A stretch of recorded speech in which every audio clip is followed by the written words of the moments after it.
I'm Adam Booth and you're watching Sporting Icons. Thank you, Cinderman. So Adam Booth, yes, that dude on the intro, who was of course David Haye's trainer for many years, has said that David Haye should never have been in the ring with Tony Bellew to start with. And this is what Adam Booth had to say. It's hard to see where David can go from here. In my opinion, he should never have been in there anyway with Tony Bellew, and he shouldn't have been in there last year, but of course he was. I don't know how David is physically, but technically he made some big mistakes and let Tony trade with him. You don't hook with a hooker if you're not a hooker. And David is a jab and straight right hand puncher. He made the wrong choice and paid the ultimate price. As far as Tony Bellew, he was very careful and smart earlier on. He was badly buzzed in the second round, styled it out and used his legs to control the distance. And when he had a chance to trade with David, he traded with him and came off better. The way he dropped David was the same way he dropped Makabu, the same way he dropped BJ Flores. He traded so well and looked very happy doing it. Tony deserves every accolade he gets. I hope he gets a big money fight next. Whatever it is next, Tony is a draw, and whoever is in the other corner, Tony is the draw. So that is Adam Booth's statement. So he's saying that David Haye shouldn't have been in there to start with. Even last year he shouldn't have been there, and this year.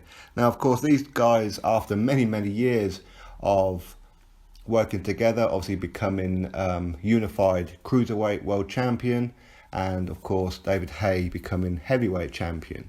And the last time Adam Booth was in the ring with David Haye, or in his corner at least, was against Derek Chisora, so many years ago. And David Haye said he's going to retire and whatever else. He then got injured, and obviously Adam Booth was supposed to have been in his corner for the Tyson Fury fight, which ultimately didn't happen. Now, after a 3.5 year layoff, David Haye decided to go with Shane McGuigan.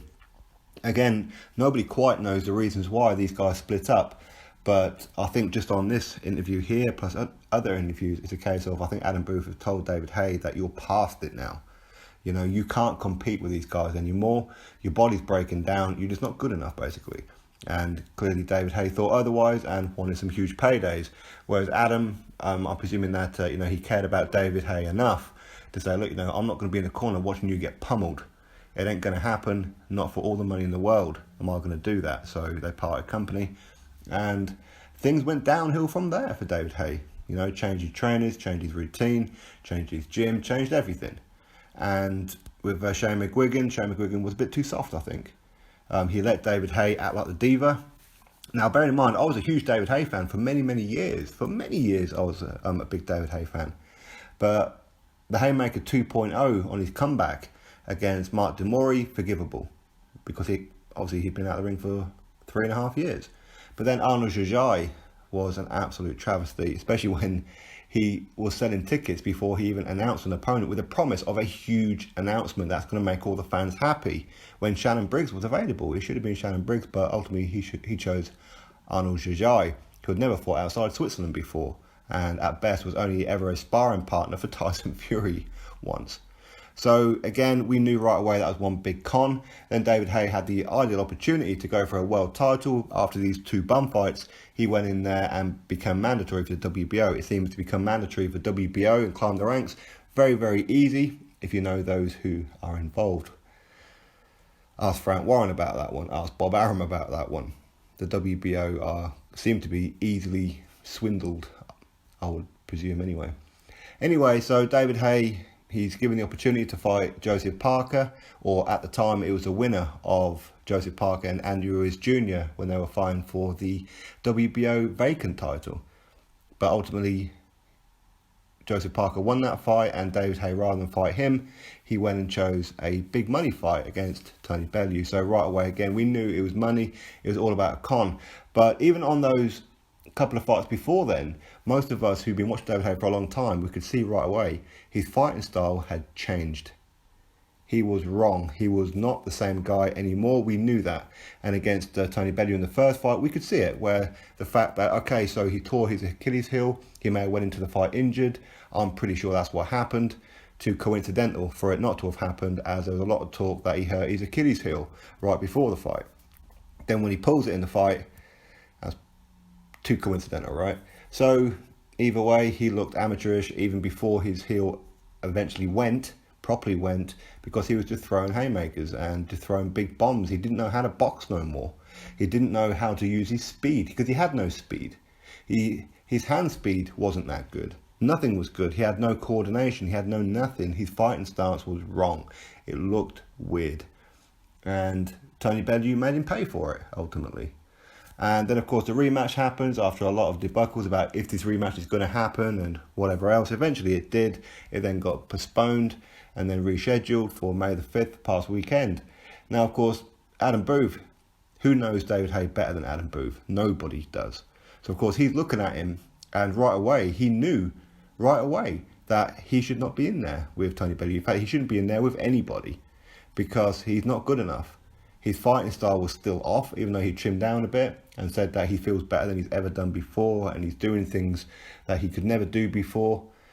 No, it's all a lie to try and get some more pay-per-view buys, all it was, so he can go out with a big bang. But of course, he's still refusing to retire as of right now, which is a real shame, really, because us who were fans of his for many, many years have just watched this decline. And it's embarrassing to be watching, to be honest. So I hope that we never see David Haye in the ring again. That's my own. And as I said, Adam Booth knows him better than anybody. And clearly watching David Haye, he's looking at him thinking, you are nowhere near even close to what you was before. So if anybody's fit to give an assessment on David Haye and advise him, it will be Adam Booth, no doubt about it. But it's more the technical side than anything else. And clearly by this statement, he's saying that he made some huge mistakes. And they're almost amateurish mistakes, because Tony Bellew does like to trade, and he has a very, very good left hook. And David Haye should have known this. Ismail Salas, who's a world-class coach, should have known this. And maybe he told David Haye, but David, being David, just does whatever he does anyway, and ultimately paid the price. Now, on paper, David Haye should have walked through him. Easy work. That's what he should have done. But because he's past it and nowhere near what he was always going to lose, I suppose, if you look back. But of course, you always give him a puncher's chance. And with the fact that Tony Bellew is not an elite heavyweight, he's not a natural heavyweight. You could probably argue that David Haye's not a natural heavyweight, but he's been making that weight for a long time. Some say that his muscles are too big for his frame, for his natural frame, as he's naturally a slim guy. So to bulk up, his tendons can't take it. And maybe that's some of the reason. And I'm sure Adam Booth, maybe one day we'll find out exactly the truth, but I'm pretty sure Adam Booth has told him, look, your career's over, mate. You need to quit. And David Haye wanted some more paydays. Maybe a necessity, who knows? We all know that David Haye went over to Dubai to try and buy a gym and didn't have enough funds. Of course, he went through a divorce, who knows? If any of that, if he got rinsed in the divorce proceedings, who knows, after he allegedly cheated on his wife. I don't know if that was true, but anyway, that's none of our business. But I think Adam Booth is right, that Tony Bellew deserves credit for this fight. It's not, I mean, it's okay for us to say that David Haye was shot, but he was shot because Tony Bellew made him look that way. Because Tony Bellew is not a journeyman. Tony Bellew is not a bum. He's not someone who's going to go in there and lie down. You put somebody in front of David Haye who's willing to fight and has a belief of beating him, this is what happens. I mean, Bellew, he predicted that David Haye's body was going to break down in the first fight. Look what happened. His body broke down. He predicted he was going to stop and knock out David Haye. And look what happened. Again, some people were saying that the referee stopped it too early because David Haye said he was okay.